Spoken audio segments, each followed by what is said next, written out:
Campaigning has ended in Iran ahead of its presidential runoff vote on Friday. The two candidates have been holding their final rallies. Conservative Saeed Jalili took 38% in the first round.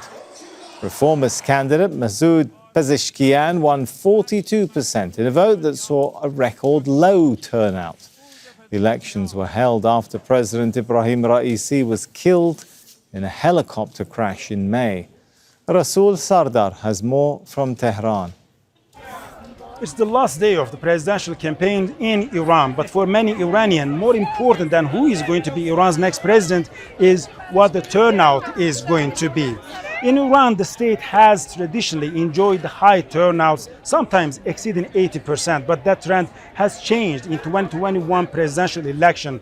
It was a turnout of below 49%. Then in 2024 parliamentary election, it went further below 41%. Then in the first round of this last presidential election, the turnout was 39.92, the record low turnout since the establishment of the Islamic Republic. When we talk to people about the reason for this low turnout, they say it is the economic hardships that they are suffering from. Iran has been under the sanctions imposed by the Western countries since decades, and these sanctions are crippling the Iranian economy. So there is an inflation of over 30%, high unemployment, and the prices are skyrocketing, and the voters have little faith that any outcome of the election will bring any positive change. So now the general expectation in Iran is that if this trend of low turnout continue, that is going to perhaps benefit the conservative candidate Jalili. But if the reformist candidate Masoud Pezeshkian can further mobilize the reformist voter base to go to the ballot boxes, then his chances of winning the election is going to be high. Resul Serdar, Al Jazeera, Tehran.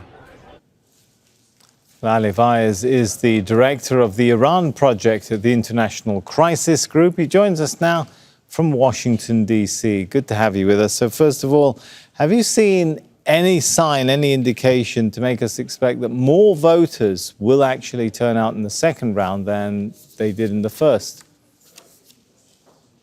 Look, there's only been one episode in the past 45 years since the Iranian Revolution that we had a runoff election, and that was in 2005. And the second round saw a lower voter turnout than the first round. This time it might be slightly different because there is real phobia of the ultra-right candidate coming to power. And the Iranian people are full aware of the fact that their situation can always go from bad to worse. And so that fear factor could increase the turnout, but not significantly. But I wouldn't be surprised if it's slightly better than the first round. Slightly better. Is that enough for the reform candidate, Pezeshkian, Masoud Pezeshkian? Again, it's hard to say. At this moment, what we have seen in the polls suggests that turnout will be around 42%, so slightly more than the 40% in the first round. And they suggest that Mr. Pezeshkian is ahead. Again, some polls put him at 52% versus Mr. Jalili at 48%, but that's really within the margin of error. The key question here is that how much of the vote of Mr. Ghalibaf, who was eliminated in the first round, and he's a center-right politician, would go to Mr. Pezeshkian. He needs about less than half of Mr. Ghalibaf's votes to be able to cross the 50% threshold. And that was going to be actually my next question, is any indication of where the votes of Mohammad Baghir Ghalibaf might go? Again, the polls are suggesting right now that about 60% of it could go to Mr. Jalili, a fellow conservative who's been endorsed by Mr. Ghalibaf, and about 40% of it could go to Mr. Pezeshkian, the reformist candidate who's been endorsed by the campaign manager of Mr. Ghalibaf. So as usual, Iranian politics is pretty complicated and hard to predict.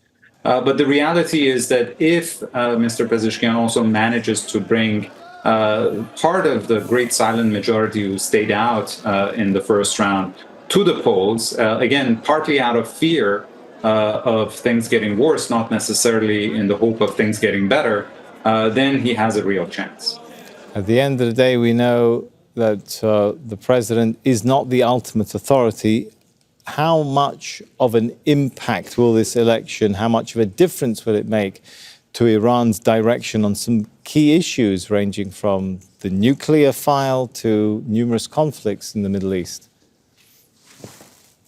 Look, so the analogy I use is that if in US elections, for instance, you would get 180-degree different approaches between President Biden and President Trump, in Iranian elections, you get 45% difference in approaches. And in some issues, like Iran's regional policy, which is primarily determined by the Revolutionary Guards, or Iran's defensive policy, military policy, which is set by the supreme leader, we don't really see any changes between different governments. But in domestic policy, in enforcing social restrictions, in diplomatic approaches, especially dealing with the West, the role of the president and his cabinet does matter. It's not insignificant. All right, Ali Vaez there. Thank you so much for joining us from the International Crisis Group. Pleasure.